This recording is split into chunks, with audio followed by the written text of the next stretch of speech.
अगले सीन में जैसे ही प्रिंसेस आँख खोलती हैं उनके सामने एरन होता है। प्रिंसेस एरन को हटने के लिए बोल देती हैं इससे पहले कि उनका दिल फट जाए। फिर एरन पूछता है कि क्या आप ठीक हैं, तो प्रिंसेस कहती हैं कि हाँ। तो वो कहता है कि ऐसा लगता है कि आप ठीक नहीं हैं, मुझे अपनी मदद करने दीजिए। ऐसा कहते हुए एरन अपना हाथ आगे बढ़ाता है तो प्रिंसेस उठते हुए कहती हैं कि मैंने फिर से तुम्हें कुछ अजीब दिखा दिया। तो एरन कहता है कि परेशान मत होइए, मुझे इसकी आदत हो गई है। फिर प्रिंसेस अभी जो हुआ उसे भूलने के लिए कहती हैं तो एरन मान जाता है। फिर प्रिंसेस कहती हैं और उस बात को कंटिन्यू करने के लिए जहां मैंने छोड़ा था।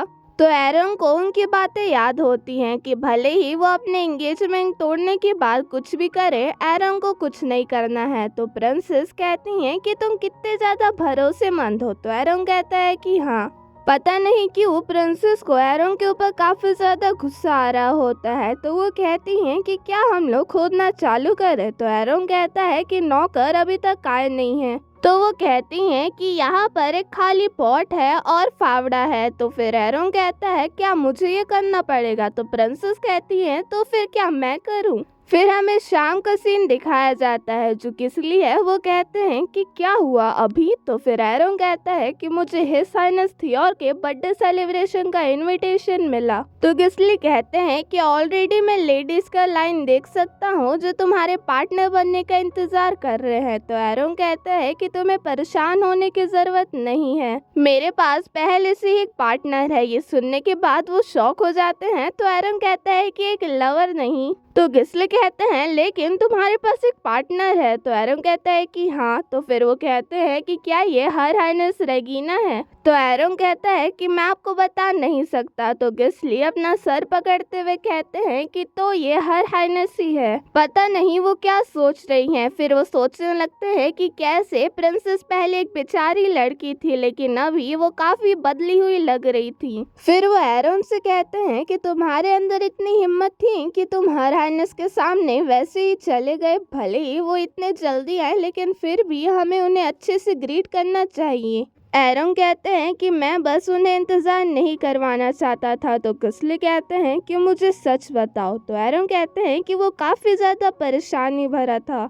ये सुनने के बाद गिस्ली परेशान होते हुए अपने मुंह को ढक लेते हैं। फिर वो बैठते हुए कहते हैं कि जब हर हाइनेस रेगिना का कमिंग ऑफ एज सेरेमनी आएगा वो एम्पायर की सबसे खूबसूरत लेडी बन जाएंगी। तो फिर एरन कहता है कि क्या तुम्हें पता नहीं है कि मुझे लोगों के लुक्स के बारे में फर्क नहीं पड़ता। तो फिर गिस्ली चिढ़ते हुए कहता है कि मुझे तुम्हारे बारे में यही अनोइंग लगता है। तो एरन कहता है लेकिन कम से कम तुम मुझसे नफरत नहीं करते। गिस्ली कहते हैं कि ये इसे और ज्यादा अनोइंग बनाता है। एरन को समझ में आ रहा होता है कि वो किस बारे में परेशान है कि कहीं हर हाइनेस एरन के प्यार में न पड़ जाए। एरन प्रिंसेस की वही बातें कि मैं कभी भी तुमसे प्यार में नहीं पड़ूंगी को याद करते हुए सोच रहे होते हैं कि भले ही उन्होंने ऐसा कहा है, अच्छा होगा कि मैं उनसे अपना डिस्टेंस बनाए रखूं। और प्रिंसेस यही चाहती हैं कि मैं उनसे जैसा व्यवहार किया करता था वैसा ही करूं। मैं उनके ऑर्डर्स को काफी अच्छे तरीके से मान रहा हूँ, इस बार भी ये कुछ भी अलग नहीं है। अगले सीन में प्रिंसेस काफी जालिम तरीके से डैंडेलियंस के पेटल्स को काट रही होती हैं और कुछ बनाने लगती हैं। तो सेल्मा उसके बारे में पूछती हैं तो वो बताती हैं कि ये खाने से पहले पीने के लिए अच्छा है।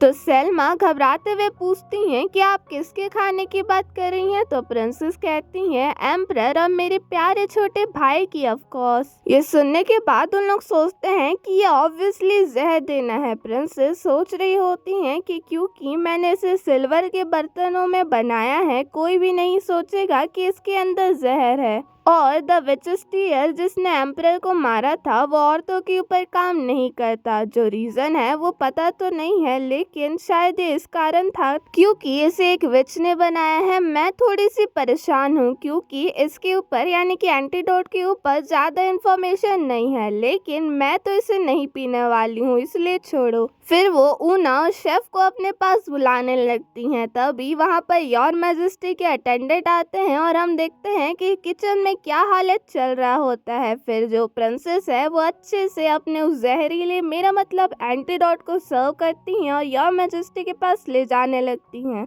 फिर वो एम्प्रर के सामने पटकते हुए कहती हैं कि खाने से पहले इसको पी लीजिएगा। तो एम्प्रर घबराते हुए कहते हैं कि ये क्या है। तो वो कहती हैं कि ये आपके सेहत के लिए अच्छा है।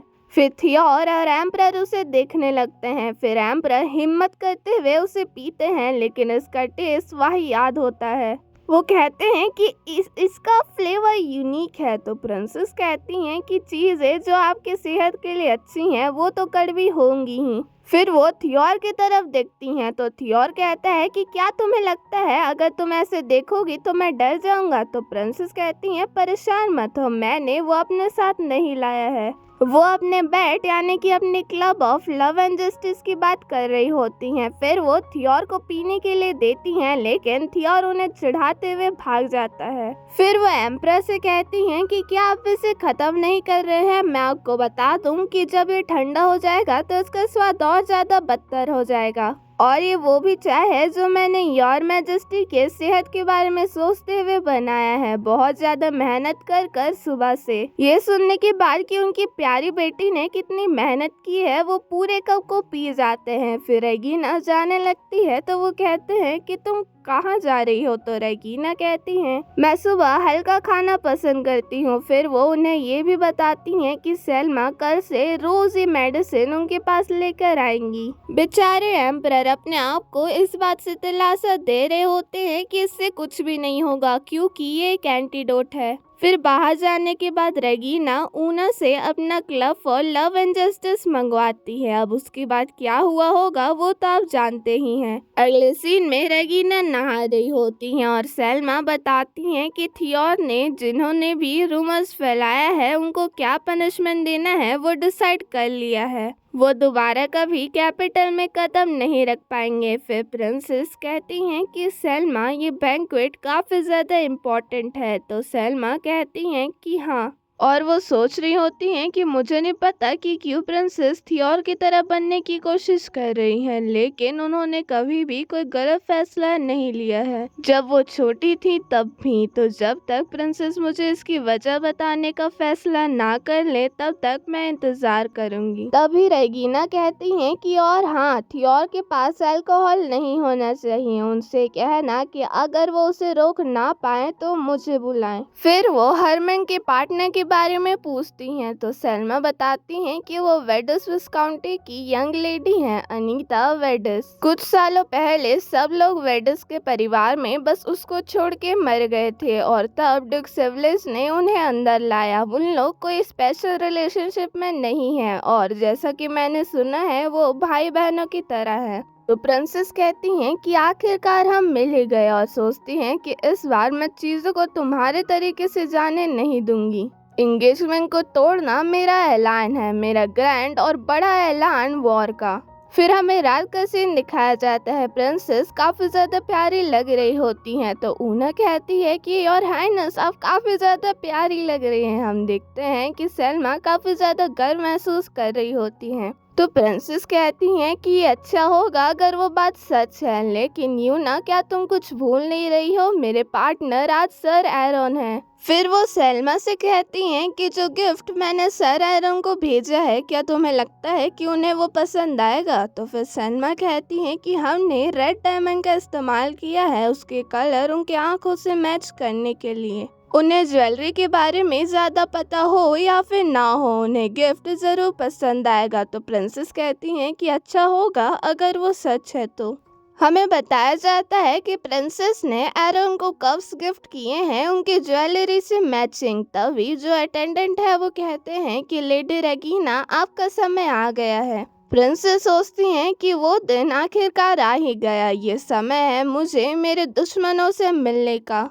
फिर हमें एरन को दिखाया जाता है जिसने प्रिंसेस का गिफ्ट पहना हुआ होता है, अगर आप उसके हाथों पे ध्यान देंगे तो। और हमेशा की तरह सारी लेडीज एरन की खूबसूरती के बारे में बात कर रहे होते हैं, और ये भी कि कैसे वो प्रिंसेस के पार्टनर हैं। तभी हम लोग गिस्ली को देखते हैं जिसके पास उनके अंकल लेजल वेस्टन आते हैं। वो एरन को देखते हुए कहते हैं कि ऐसा लगता है कि सब लोग उसी को देख रहे हैं, क्या तुम यहाँ पर अकेले इसलिए खड़े हो क्योंकि तुम्हें उसके बगल में खड़े होने में शर्म आ रही है? तो फिर वो कहते हैं कि मुझे बस कुछ सोचना था। फिर वो गिस्ली के फियांसे के बारे में पूछते हैं तो फिर वो बताता है कि चार्लेट को सर्दी लग गई है और मैं किसी और के साथ नहीं आ सकता जब मेरे पास एक फियांसे है ना? तो अंकल उसे ज्ञान बांटते हुए कहते हैं कि अभी तो शादी भी नहीं हुई है, बस एक एंगेजमेंट है, तो बड़ा इशू क्या है? तुम्हें पता है ये प्यार। गिस्ली तो एरन के बारे में ही सोच रहा होता है कि भले ही ये इंपीरियल फैमिली क्यों ना हो, अगर वो उन्हें पसंद नहीं करेगा तो वो कोई भी तरीका अपनाएगा उन्हें रिजेक्ट करने का। पता नहीं प्रिंसेस ने ऐसा क्या बैठ रखा है कि मेरा छोटा भाई एक्चुअली यहाँ पर आ गया। फिर अंकल चिल्लाते हुए कहते हैं कि गिस्ली क्या तुम मेरी बात सुन भी रहे हो? तो फिर गिस्ली कहता है कि मैं सुनूं या फिर ना सुनूं, आप हमेशा एक ही चीज कहते हैं, और अंकल आपने पहले कभी भी डेट नहीं किया है। अंकल चिल्लाते हैं कि किसने कहा ये? तो फिर गिस्ली कहता है कि मदर और फादर। अगर मैं आपको बताऊंगा कि इनमें से किसने कहा है तो क्या आप मेरे ऊपर कम गुस्सा करेंगे? अंकल सोच रहे होते हैं कि जो पहला बेटा है वो इतना घुमा फिरा के बात करता है कि उसे हैंडल करना मुश्किल है, और दूसरा बेटा इतना ज्यादा शांत है कि उसे भी हैंडल करना मुश्किल है। पता नहीं बड़े भाई ने अपने बच्चों को ऐसे क्यों पाला है कि कोई बीच में है ही नहीं। तभी वहाँ पर एम्परर के साथ प्रिंसेस और थियोर की एंट्री होती है। पता नहीं क्यों क्रिएटर्स ने एम्परर को ऐसे गुब्बारे जैसा कपड़ा पहना दिया है। फिर वो बैठने के बाद कहते हैं कि शुक्रिया आप सबका मेरे बेटे के बर्थडे में आने के लिए। फिर प्रिंसेस थियोर को हैप्पी बर्थडे कहती हैं तो थियोर उन्हें थैंक यू बिग सिस्टर कहता है। तभी वहाँ पर लेडी ग्रेटा यानी कि थियोर की फियांसे आती हैं और एम्परर भी सबको बैंक्वेट एंजॉय करने के लिए कह देते हैं, और इसी के साथ उन लोग का डांस चालू हो जाता है। प्रिंसेस बैठे बैठे ये सोच रही होती हैं कि उन्हें ग्रेटा को भी एक क्लब देना चाहिए। फिर वो सेल्मा और जॉन को एक साथ देखते हुए सोचती हैं कि कैसे उसने सेल्मा को अपने पार्टनर बनने के लिए मना लिया। वो एक साथ अच्छे लगते हैं। फिर वो इंपीरियल गार्ड्स को देखती हैं जो कि काफ़ी दूर दूर खड़े हुए होते हैं। वो बताती है कि ये उन वजहों में से एक है क्यों एम्परर के ऊपर अटैक हो पाया था, क्योंकि उनके बगल में कोई गार्ड था ही नहीं, और ऑफ कोर्स ये भी एक बेकार इंपीरियल लॉ ही है। प्रिंसेस सोच रही होती हैं कि हमारे पूर्वज कितने ज़्यादा एरोगेंट थे, क्या इस कारण थियोर एक ट्रैश प्रिंस बना? वो थियोर को ऐसा क्यूट सा चेहरा बनाते हुए देखकर स्माइल करती हैं। फिर वो सोचती हैं कि चलो फोकस करते हैं। जो असैसन है वो एक नौकर बना हुआ था और उसने एम्परर के ऊपर इतने तेजी से वार किया कि मैं उसका चेहरा नहीं देख पाई। उसके बाद एम्परर ने खुद से उसके पनिशमेंट को डिसाइड किया तो मुझे बस असैसन के मरने का खबर मिला। वो अपने लिप्स को बाइट करते हुए सोचती हैं कि मेरे पास बस इतना ही इंफॉर्मेशन है, लेकिन मुझे अच्छे से पता है कि वो इंसिडेंट कब हुआ और ये भी कि असैसन एक नौकर बना हुआ है। मैं इसे रोक सकती हूँ, ये पहले से अलग होगा। तभी थियोर और ग्रेटा का डांस खत्म हो जाता है और रेगिना के पास एरन आते हैं, और हमेशा की तरह एरन को देखने के बाद प्रिंसेस का दिल बाहर निकलने लगता है, लेकिन वो अपने आप को संभालते हुए कहती हैं कि आज आप और ज़्यादा सुंदर लग रहे हैं। लेकिन एरन का कहता है कि आज मैं मॉडरेशन में तैयार हुआ हूँ, यानी कि ये इसका मैक्सिमम पार भी नहीं है। तो फिर प्रिंसेस अपना चेहरा बनाते हुए कहती हैं कि शुक्रिया आपका इतना सोचने के लिए। फिर उन लोगों का डांस चालू हो जाता है तो प्रिंसेस कहती हैं कि क्या आपके गाल लाल नहीं होते? सारी नोबल लेडीज की आंखें आप ही की तरफ हैं। और वो सोच रही होती हैं कि इसके पेरेंट्स की लव स्टोरी पूरे एम्पायर में सबसे ज्यादा फेमस है, तो क्यों इसको शादी करने का कोई इरादा नहीं है। वो उनके पेरेंट्स को याद करते हुए सोचती हैं कि एक फायदे की शादी नहीं बल्कि एक प्यार की शादी नोबल सोसाइटी में। एरन कहता है कि ये इस कारण है क्योंकि मुझे कोई भी इंटरेस्ट नहीं है। तो प्रिंसेस कहती हैं रिलेशनशिप्स में भी नहीं। तो वो कहता है कि हाँ, मैं अपने अंकल की तरह बनना चाहता हूँ। एजिल वेस्टन ईस्टर्न बॉर्डर के मार्ग्रेव, जिसे एम्पायर का शार्पेस्ट ब्लेड भी कहा जाता है, एक दिन गर्मी के मौसम में खबर आया था कि उनका युद्ध में लड़ते समय देहांत हो चुका है। उसके थोड़ी ही समय बाद एरन ने उनकी जगह ले ली और अपने कमिंग ऑफ एज सेरेमनी को पूरा करने के बाद सर्दी से पहले ही एरन भी एजिल की तरह ही मारे गए। तभी प्रिंसेस को याद आता है कि वो गर्मी का मौसम तो इसी साल है, तो वो घबराते हुए कहती हैं कि मार्ग्रेव ईस्टर्न बॉर्डर में कब जाएंगी। तो एरन कहता है कि वो एम्परर से मिलने के बाद कल तुरंत चले जाएंगे। प्रिंसेस सोचती हैं कि मुझे इसे रोकना होगा, अगर वो बॉर्डर पे चले गए तो एजिल और एरन मर जाएंगे। तो इसी के साथ हमारे चैप्टर्स यहीं पे ख़त्म होते हैं। अगर आपको वीडियो अच्छी लगी होगी तो लाइक कमेंट सब्सक्राइब से ज़रूर कीजिएगा and thank you for watching.